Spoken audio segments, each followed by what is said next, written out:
ನೀರವ ಮೌನಕ್ಕೆ ಜಾರಿತು. ಅದಕ್ಕೂ ಗೊತ್ತಾಗಿರಬೇಕು ನಾನು ಸುಟ್ಟಿದ್ದು ಯಾರನ್ನು ಎಂದು. ಗಾಂಧಿ ಸುಟ್ಟ ಬಂದೂಕು ನೀರವ ಮೌನಕ್ಕೆ ಜಾರಿತು.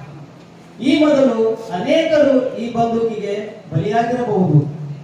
ಸುಡುವುದೇ ತನ್ನ ಕಾಯಕವಾದರೂ ಬಂದೂಕು ಅಂದು ಬಿಕ್ಕಳಿಸಿರಬೇಕು. ಗಾಂಧಿ ಸುಟ್ಟ ಬಂದೂಕು ನೀರವ ಮೌನಕ್ಕೆ ಜಾರಿತು.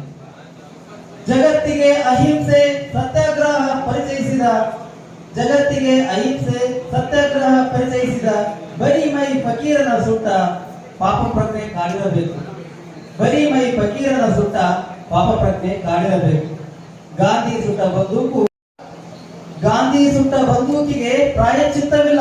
ಅಯ್ಯೋ, ಗಾಂಧಿ ಸುಟ್ಟ ಸಂತತಿಗೆ ಇರದ ಪಾಪ ಪ್ರಜ್ಞೆ ಬಂದೂಕಿಗೆ ಏಕೆ? ಅಯ್ಯೋ, ಗಾಂಧಿ ಸುಟ್ಟ ಸಂತತಿಗೆ ಇರದ ಪಾಪ ಪ್ರಜ್ಞೆ ಬಂದೂಕಿಗೆ ಏಕೆ? ಗಾಂಧಿ ಸುಟ್ಟ ಸಂತತಿಗೆ ಪ್ರಾಯಶ್ಚಿತ್ತವಿಲ್ಲ. ಗಾಂಧಿ ಸುಟ್ಟ ಸಂತತಿಗೆ ಪ್ರಾಯಶ್ಚಿತ್ತವಿಲ್ಲ. ಗಾಂಧಿ ಸುಟ್ಟ ಬಂದೂಕು ನೀರವ ಮೌನಕ್ಕೆ ಜಾರಿತು. ಬಂದೂಕು ಗಾಂಧಿಯನ್ನು ಸುಟ್ಟಿತೆಂಬುದು ಮಿಥ್ಯೆ.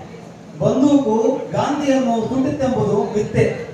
ಬಂದೂಕಿಗೆ ಗಾಂಧಿಯನ್ನು ಸುಡಲಾಗಲಿಲ್ಲ. ಗಾಂಧಿ ಸಾಯುವುದಿಲ್ಲ. ಕೊಂದಷ್ಟು ನಮ್ಮೊಳಗೆ ಎಂದೆಂದಿಗೂ ಜೀವಂತ. ಗಾಂಧಿ ಸಾಯುವುದಿಲ್ಲ. ಕೊಂದಷ್ಟು ನಮ್ಮೊಳಗೆ ಎಂದೆಂದಿಗೂ ಜೀವಂತ. ಗಾಂಧಿ ಸುಟ್ಟ ಬಂದೂಕು ನೀರವ ಮೌನಕ್ಕೆ ಜಾರಿತು. ಗಾಂಧಿ ಸುಟ್ಟ ಬಂದೂಕು ನೀರವ ಮೌನಕ್ಕೆ ಜಾರಿತು. ಧನ್ಯವಾದಗಳು.